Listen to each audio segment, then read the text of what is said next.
పూణేలో ప్రపంచంలోనే ఎటువంటి ఒకే ఒక ఆలయం ఉంది అని అంటే ఇక్కడ గణేశుడు ఎలుకపై కాదు నెమలపై స్వారీ చేస్తాడు. మరింత దగ్గరగా చూస్తే ఈ గణేశుడికి ఒక తొండం కాదు 33 తొండాలు ఉన్నాయి. అడ్డంకులను తొలగించే దేవుడు ఇంత భయంకరంగా ఎందుకు మారాడు?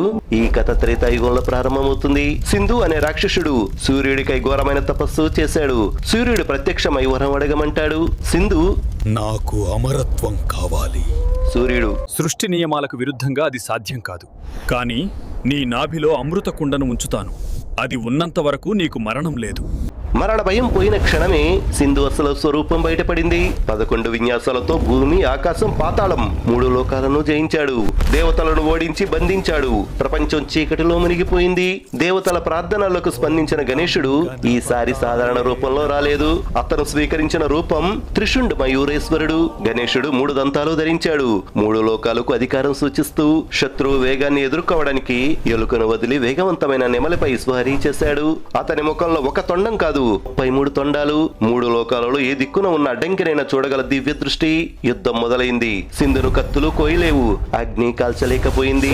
అమృతం అతన్ని ప్రతి క్షణం కాపాడుతుంది. అప్పుడు గణేశుడు గ్రహించాడు అతని బలమే అతని బలహీనత. ఒక్క గడియలో గణేశుడు తన గొడ్డలను విసిరి సింధు నాభిని చీల్చాడు.